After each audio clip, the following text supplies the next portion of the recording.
And we are back. Welcome back to episode 3 of Joe's Knows the World Cup. Andrew Eisenhart, Saketh Kodori. I'm your host, Ben Chadwick. Guys, we had a hectic quarterfinal round. Almost none of these games made sense with how close they are, with who some of the winners were. And then we're going to get to our semifinal preview. Obviously, those are going to be some fun games. Not exactly the teams we thought we'd see in the semifinals, but it's what we got. Andrew, let's kick it off with the quarterfinal games. Our first one is probably the most interesting out of all. Croatia wins in PKs 4-2 against Brazil, who is a heavy favorite and who everyone liked to win the World Cup this year. Andrew, what are your thoughts on this? Yeah, I mean, absolute heartbreak for Brazil. I saw a couple of videos after the immediate shock on Neymar's face after the loss, and it was just devastating because Brazil is thought to be one of the strongest teams of the World Cup. So I mean, thinking about it, it's like what happened. This World Cup in particular is just crazy. I mean the odds of Croatia beating Brazil, I don't even know what they were, but they were not in the favor of the Croatians. But they managed to do it. So we'll see how they match up against Argentina. But I mean, it was just extremely unexpected. I did not think it was going to happen. I thought it was going to be not a close game at all. But yeah, unexpected is definitely one word to describe this game. Keth? I mean, I'm still confused how a team can have, let's see, how many is it? 12 more shots than you and 10 more shots on target than you and still lose. I mean, this is just embarrassing from the Brazilians. I mean, like, this should have been a one-sided showing from the beginning. We all expected Brazil to have a field day, and they just didn't. So, I mean, like, there's nothing much to say. It's horrible showing from Brazil. I don't know how you get 11 shots on target and you only score once, whereas Croatia has one shot on target and they score. So, you know what? It is what it is, but, definitely embarrassing from the Brazilians. But something I will say, though, is I've been hearing a lot of discussion that if Croatia does end up winning this World Cup, which at this point is very possible, does Luka Modric enter himself into the top 10 conversation, Ben? I think he might. Honestly, like the teams that Croatia is beating right now, and obviously Luka Modric is probably the best player on the team. And I think he's like 37, 38. So just what he's doing this year alone is beyond impressive. Obviously, he's had great success with Real Madrid in the past as well. So yeah, for me, I think he does. What do you think, Andrew? sorry, can you repeat that? I got busy for a second. Yes, Keth, you want to repeat the question? Yeah, a lot of people have been saying if Croatia does end up going all the way, does Luka Modric enter himself into the top 10 all-time debate? So yeah, just where are you with that? Honestly, I can't say because I just don't know enough about the Croatian team himself. I haven't watched enough of them, at least from this World Cup, to really get a full understanding of how they really are. I think that against Brazil, it was just a lucky win. So as of right now, the Croatian team, I haven't heard any big names, so I can't really say for sure. I mean, yes, Keth, I gave you my answer. I think you have to put him top 10. I think he's one of the best midfielders of all time. Just the sheer playmaking it is undeniable from Luka Modric. Yeah, I'll move it back to the Croatia-Brazil game. I mean, guys, this was 0-0 going into extra time at the end. Neymar scores in the 105th minute. So now it's just like, oh, that's game over. There's 15 minutes left to go in the game. And then in the 117th minute, Bruno Petkovic knocks in the tying goal. No one expected this. Everyone thought, hey, Brazil's going to take a 1-0 victory. It had to go to extra time. This is a really bad look for them. But hey, they're going to get the victory. And they don't. Instead, they had to go to PKs. And then obviously we know what happens there. Croatia with the 4-2 victory over Brazil. But I mean, yeah, this was unreal. An unreal game from Croatia. Guys like Kovacic, guys like Juranovic on the defense They stood out the entire game. To not allow Brazil a single goal until the 105th minute is super impressive, in my opinion. Yeah, like we said, the offense didn't look great. One shot on goal, and it was the only one that counted. So hey, good on them. 9 shots total to Brazil's 21, like you said, Saketh. So it kind of feels like this was Brazil's game to lose, and hey, they lost it. We'll move on to the next game. Yet another game to end up in PKs. Argentina won versus the Netherlands, but the Netherlands put up a battle. Argentina scored 4 in penalty kicks, while Netherlands put up 3. Andrew. Yeah, I mean, Argentina, like I said before in the first and second episodes, I had them going all the way until the finals. And, Argentina with Messi, I mean, you could call it what you want, but Messi is just, I think, the greatest of all time, and absolutely carrying this team. I mean, he's just incredible.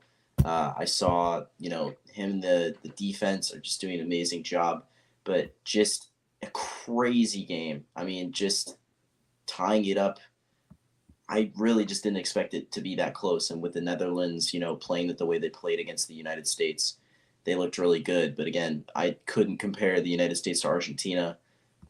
So it being as close as it was, I think that it was kind of rough for Argentina. I think they could have done better. But we'll see how it goes in the matchup against Croatia. Sketh? I mean, let's not call this team Argentina. This is just Team Messi at this point. Messi has been on an absolute tear. Scored in the 73rd minute.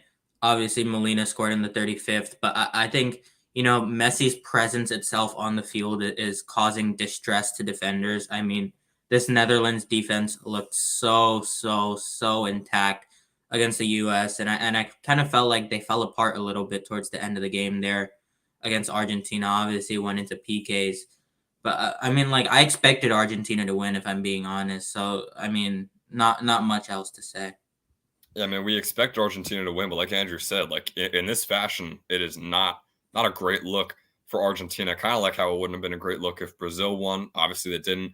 Argentina does pull out this one, but yeah, I mean, Saketh, Messi had that goal, and you said he was all over the field. I would say he is honestly more deserving of the Molina goal than Molina himself. If we rewatch the pass that he made to Molina, obviously Messi credited with the assist already, but just he set him up perfectly. I mean, Molina, it was a great run by him, but for Messi to get it, I think he weaved it through like 3 defenders in an excellent through ball, and that set up the goal.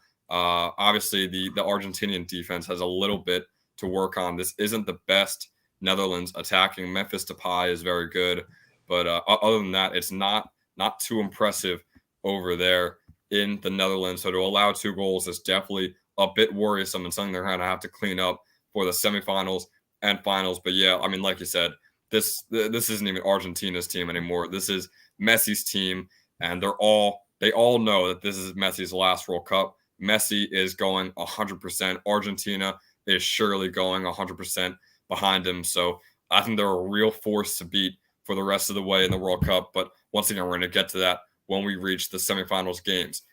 The next game, the third game, actually, no, let's hit France and England first. We had France get a 2-1 victory over England. Andrew.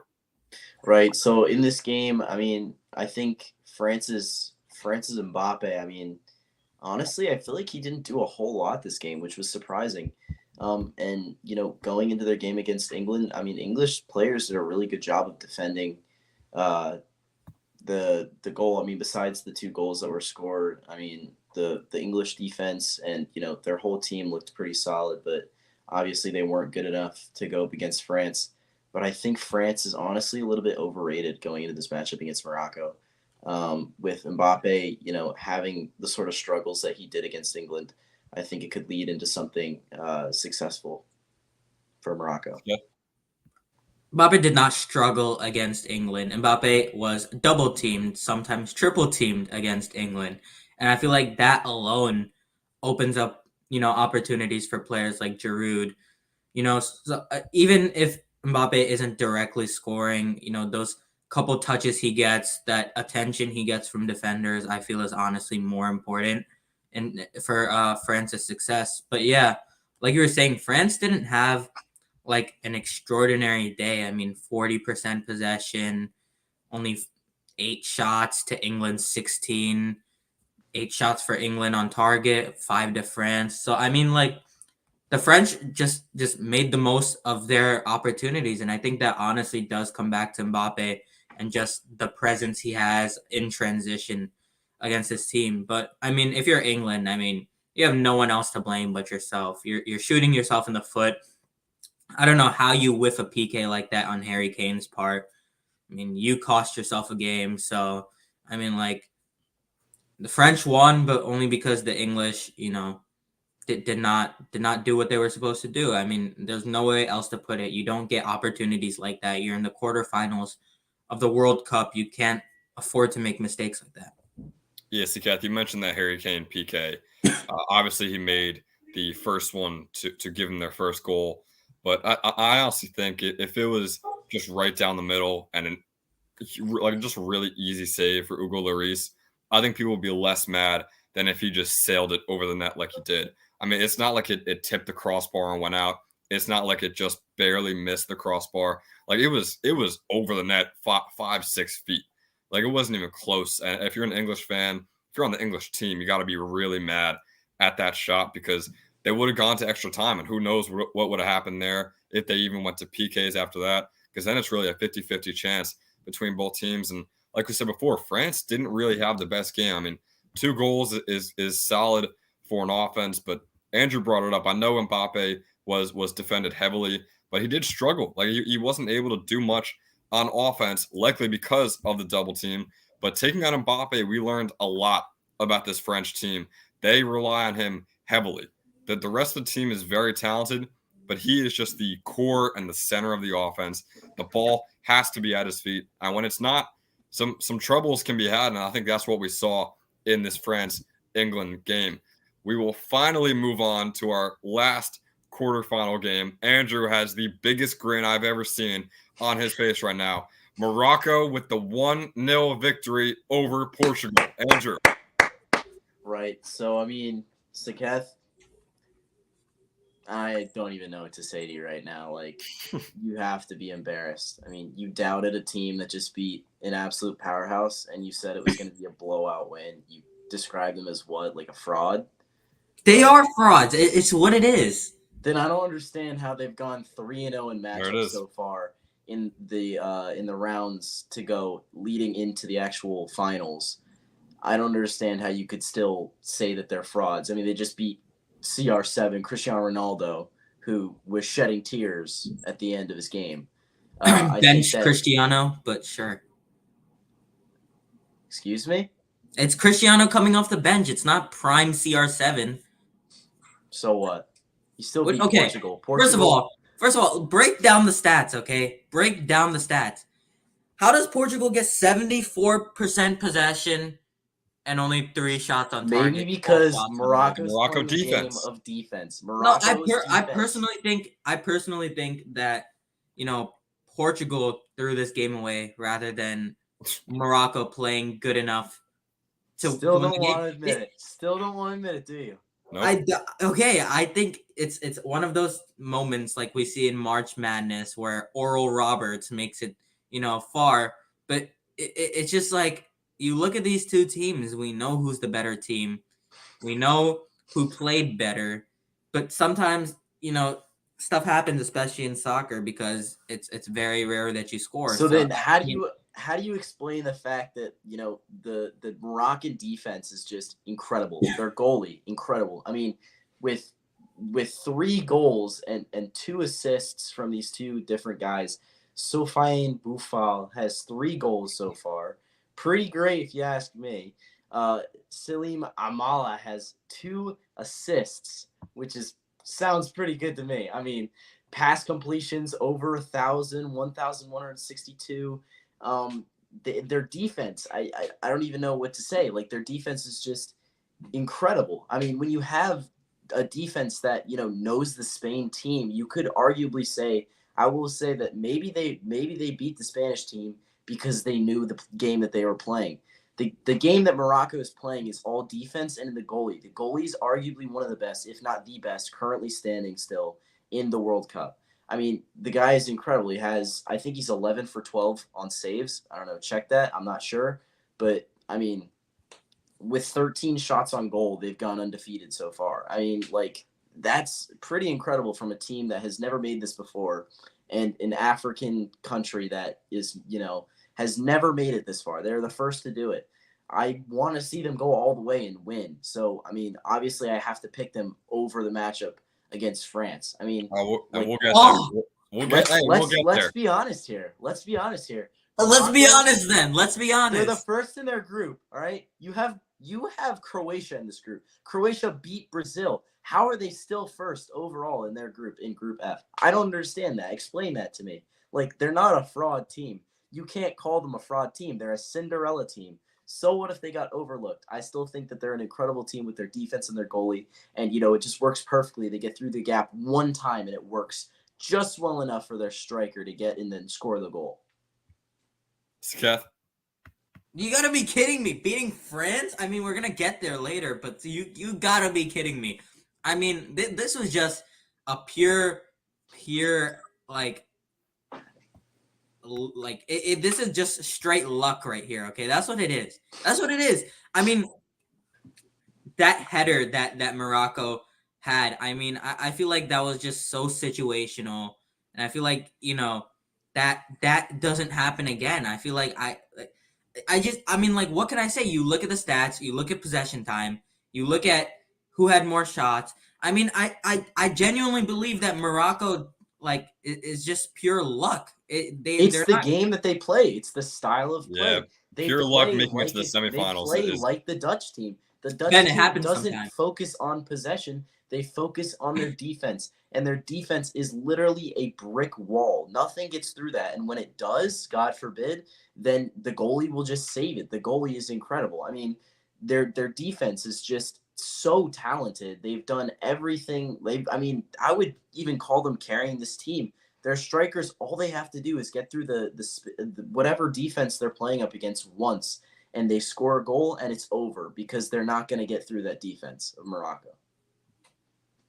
So, Zakat, you called Morocco a lucky team. They are a lucky team. I want to throw it out there. I mean, a lucky team making the Final Four, making the semifinal round of the World Cup, that's a bit much for me.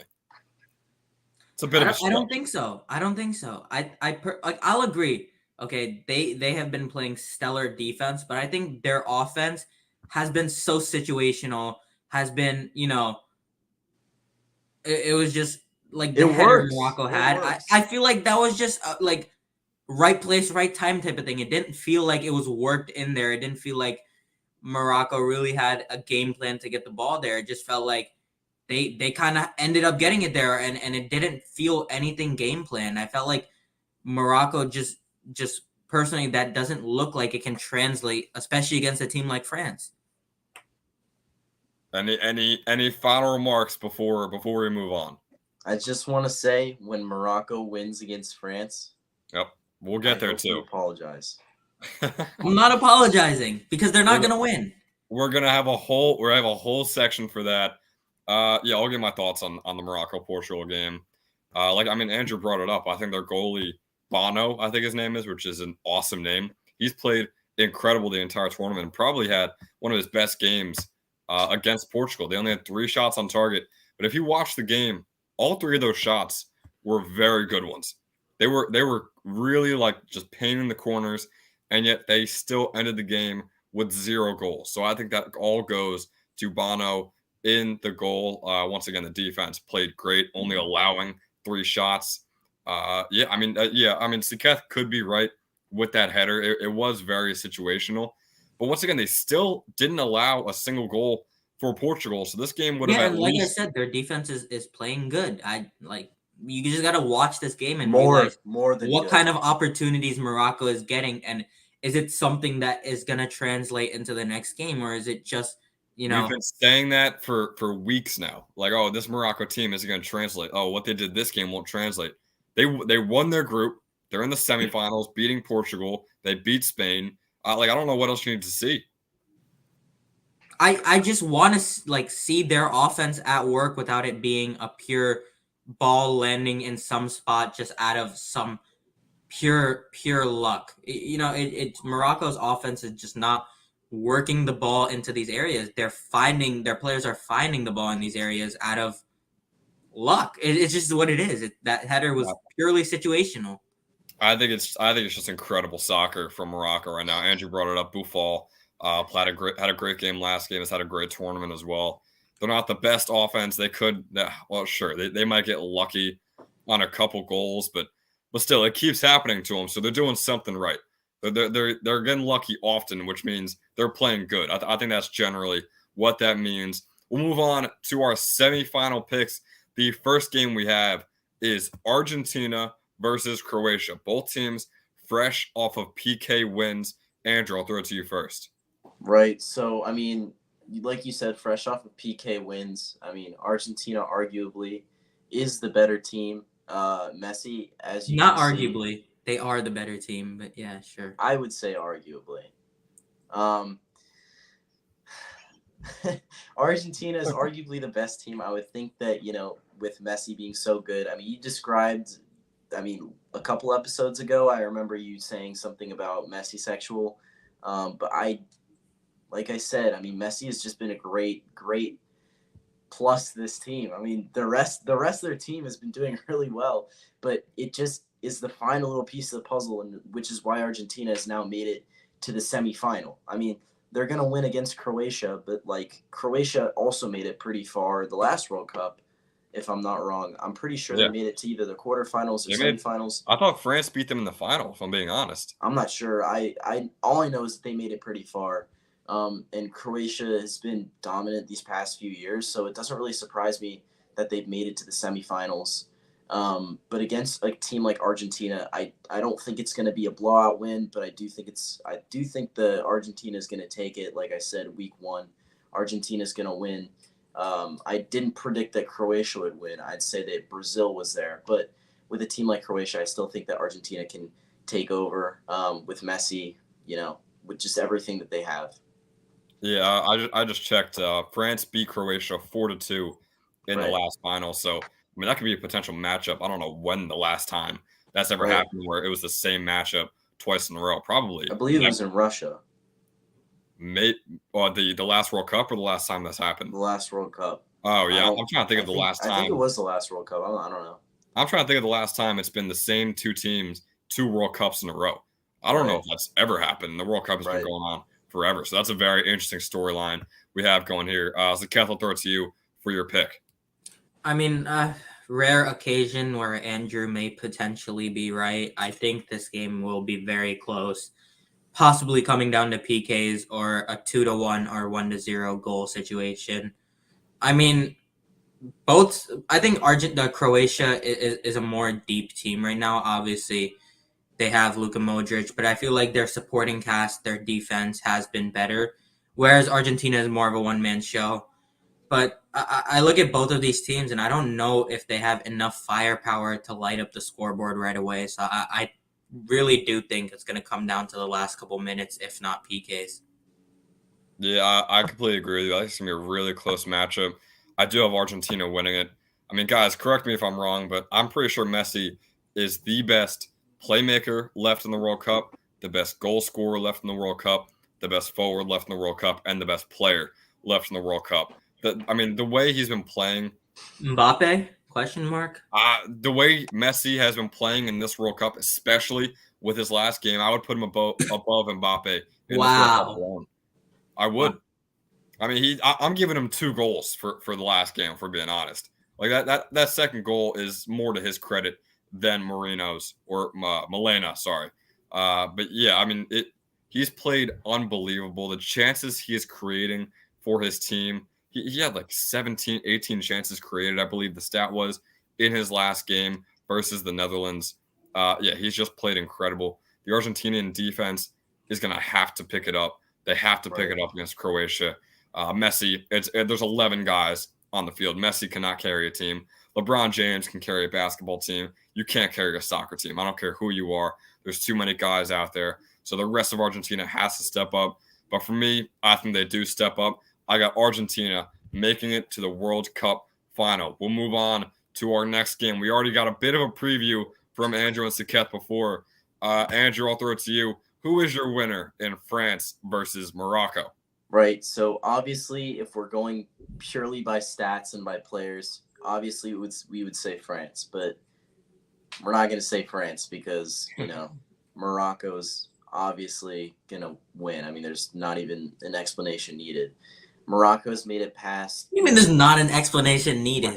There is a very big explanation that is needed. You don't It's need an essential. explanation. Have faith, Saketh. All right, that's all you need in Morocco. But I will continue my argument. So obviously beating a team like Spain, I mean, obviously Spain wasn't as good as they have been previously. So there's that. But also, I mean, beating a team like Portugal, Portugal again, you would call them a powerhouse. You would call Portugal a powerhouse in the World Cup. They pretty much always have been a powerhouse.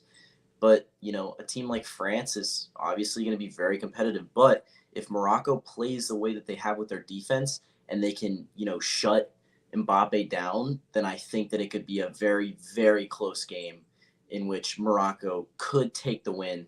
I think it's going to be tied either 0-0 or 1-1 and go into penalty shots.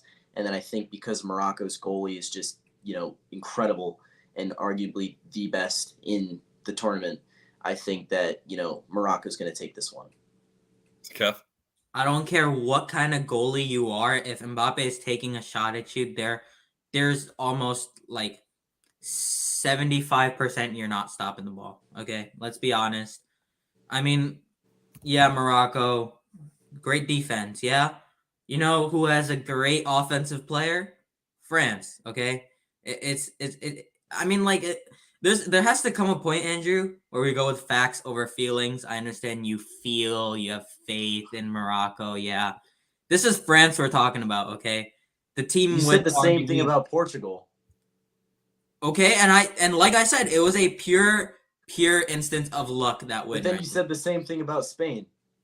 I still believe it.